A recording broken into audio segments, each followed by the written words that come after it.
Hello, well, welcome to today's video. Now, today we are going to be talking about Overwatch League again. This is obviously number 16 of the Overwatch League off-season recap, and there's only been one change in the Overwatch League, and it might be the last change, but I don't know. I'm still waiting for all the changes to end so I can finally do my power rankings. Even though I could do them now, but I can't be bothered. I'll do them in another time. There's only one change. It is Assassin joining the Washington Justice as a DPS player. This will definitely help Washington as a team. I think, in my opinion, they are a top 5 team. Definitely a top 5 team. Maybe even very close to top 3 team. Maybe around 4th place or even maybe 3rd place. Challenging for maybe the Gladiators or another team as well. So I really think that Washington is going to be a great team um, for for this year in season 4, which will be really great to see how Assassin goes in the Overwatch League. He was formerly from Team Runaway, so formerly from Team Runaway, and I think also Geekstar and EXL Esports, but he's mainly known for being in Runaway. He is in age, so thank God for that. In 2008, he's now 18 years old. But yes, so that's legit all the changes there. Um, Changes regarding with other Overwatch League talent. Actually no, I haven't. So the British Hurricanes have announced their roster. Yeah, Danielle also retired again. I think I've already covered that. So, British Hurricane has announced their roster with Smoker back in the lineup as a two-way player. Other ones though, KSAA has now joined New Kings. Twinkle has now retired to pursue a coaching career in Valorant. I think he is currently in a team called Razy Raccoons. Other ones, Finzi has joined Raspberry Racers, includes some other players. And finally, Nico GDH has left, including other players, has left Shoes Money Crew EU. Now, for the rest of this video, I kind of just want to talk about Overwatch 2. Now, if you didn't know, and you've been living under a rock, so Blizzard obviously released BlizzCon Online, and BlizzCon Online was a pretty good, pretty good event. They did talk about Overwatch. I think they also talk about other stuff as well. But I kind of just want to talk about Overwatch 2. They have revealed a lot of stuff, like a lot of stuff. They talked about PvP, they talked about new maps, new heroes, new looks, some other stuff as well. And they also did some changes as well. So they added new maps. They talked about they added 2 new maps, Rome and New York. And holy shit, did they look good. I've never seen such amazing map designs in my life. So this is Rome. Look how beautiful this is. This is actually amazing, and I can't wait to even look at it. There's some concept art as well. It's really nice to see this whole thing. I think this is now Toronto. I'm actually no man. It is still Rome. It's Tracer, Doomfist. It's just like there's also like fucking Colosseum as well, which is amazing. Like bunch of like Roman gods. They talked about the roles. This is New York City now, and I'm just in utter awe right now of how good this looks. I actually can't wait for Overwatch 2. I did say, actually, if you didn't know, I did say that I need to have a think because I haven't heard a lot about this game. Now that we have things at BlizzCon Online, and holy shit, does it look good. Yeah, so like, I think it's like another type of 2CP. If it is, that's gonna be so fucking annoying. There's also, and I'm just lost for words of how amazing this looks. So 2 new Overwatch maps were revealed as part of the panel, Rome and New York, although it's not clear what PvP missions types there will be. Rome was shown as a concept art and an engine, and it is meant to offer the romantic, powerful feeling of old world architecture. The Colosseum, a Roman temple, and a modern stadium all appear to be part of the map. New York City is recreated in a 1920s Art Deco style, with sci-fi elements woven in. The map will start you in a version of the village and take you past small businesses, Grand Central Station. It includes a version of the Flatron building. Now for the PvP, there's been a couple stuff here. I'm so glad IGN did this. I can't be bothered to really have a look at them at the screenshot. You know what? Yeah, I guess we'll have a look at it. It's only 15 images. So there's Sojourn, who's a new character. I think she's a DPS player. You can see some of her abilities as well. New art, new HUD as well, and it's just amazing to see. There's been some stuff about Reinhardt and mainly Reinhardt. So enjoy that. They also talked about new gun sounds. So they updated the gun sounds in different areas like hallways, outside as well, like echoey in interior, all that. But anyway, so we'll go through here. So new character Sojourn, obviously. We'll show it off a little bit more, with the team's revealing that she uses a railgun, designed to bring back some of the feelings of classic shooters. The gun requires accurate use and can rip through enemies' health bars. Overwatch 2's PvP leans heavily on the existing Overwatch structure. The team is making experimental changes that are making Overwatch 2's PvP a big departure from the current live version. The team is currently experimenting with role passives, so background abilities that affect an entire class of characters. So for tank, it currently reduces knockback and less ult charge generated for those shooting them, which is great. Damage passive is a boost in movement speed, which is also great. And support passive is a slow automatic healing effect, similar to Mercy's existing passive but less effective, which is really good. Tank characters are also being elevated in order to make them more suitable for close-up brawling and simply absorbing damage. An experimental build for Reinhardt, giving him 2 fast strikes and a charge cancelling, and better steering while charging, which is pretty big. All these experiments may not make it to the final version, so just be wary of that. A team, the combat field group has been put together specifically to make the combat action a more connective, immersive thing. Every character is being elevated by this group. Quick melee attacks have been revisited with better animation upon hits. Weapon sounds have also been revisited with convolution reverb drastically, changing the noise of firing depending on the environment and guns audibly registering that they're running low on ammo. The team's not taking any existing modes for granted. Jeff Kaplan says it's possible that the assault map will be replaced in Overwatch 2. Thank God for that. I hope it is. It's a shit game mode. Next up is the hero missions. So we actually got more information about them. So I think they'll have like this little HUD here. Is Blizzard World, Numbani, Atra, somewhere in Thailand. I can't remember how you say it. Necropolis, Iconville, King's Row. If you go in Blizzard World, you can talk about the difficulty, the objective, the alert. There's like some of the screenshots here. It's really good. Like when I was watching this, I was like, oh my god, this is actually really cool. I will talk, this other thing that I'll be talking about a bit. Yes, new. I almost lost by looking at this.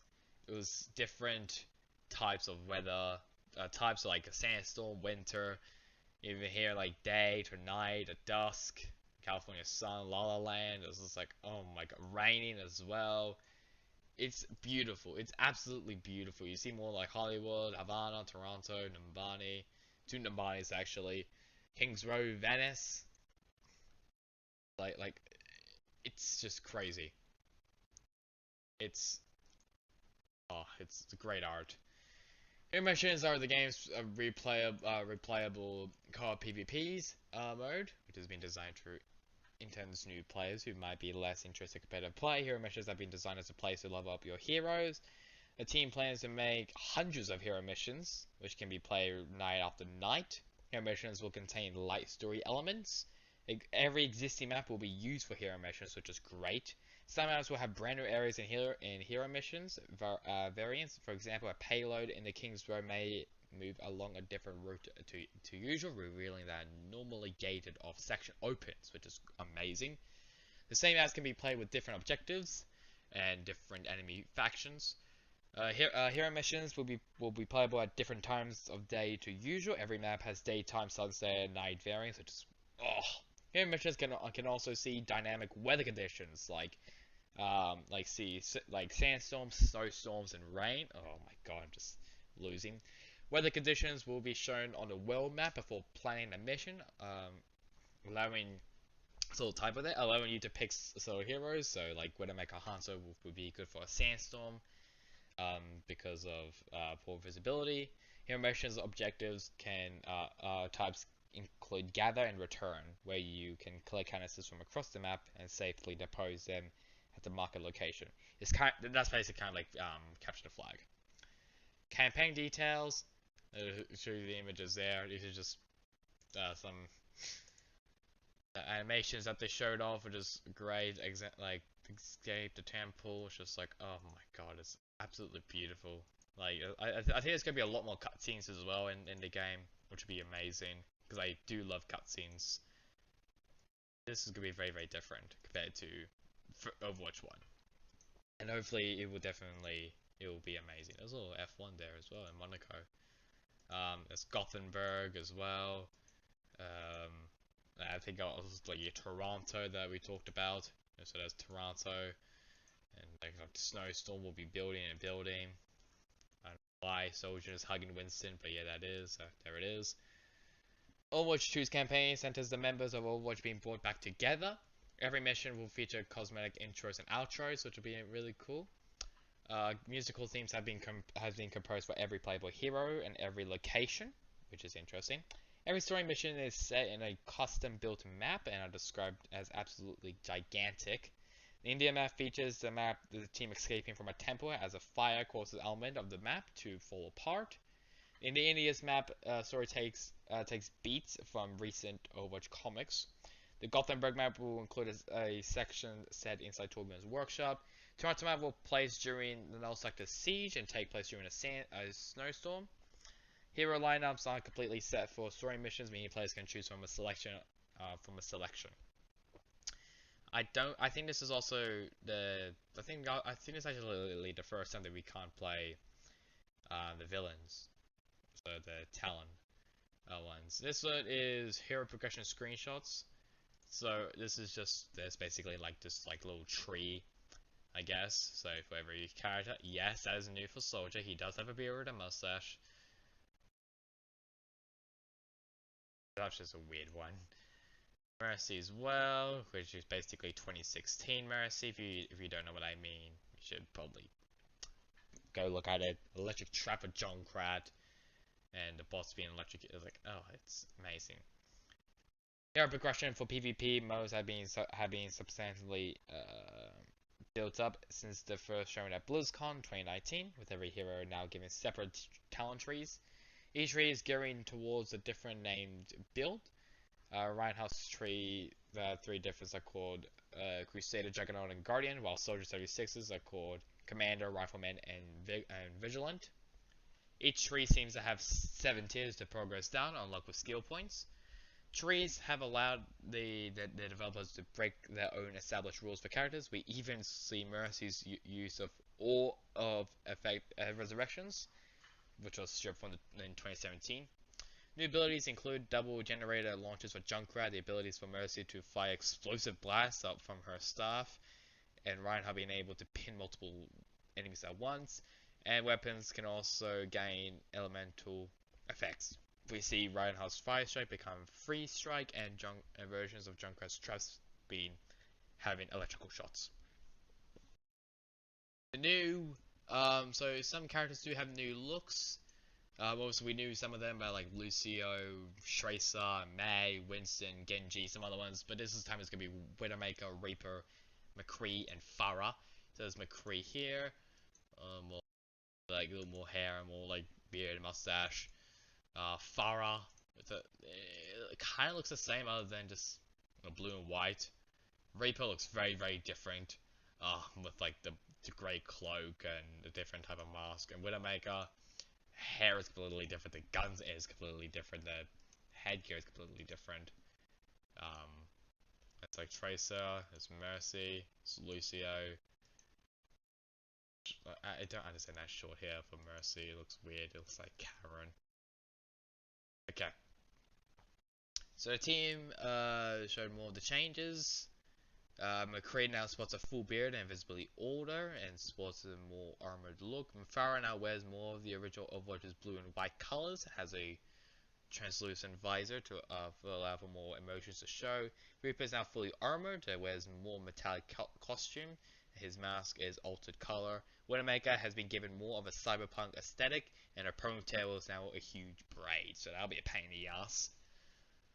Enemies, so these are just like the null sectors. I think also the so this is actually the last one.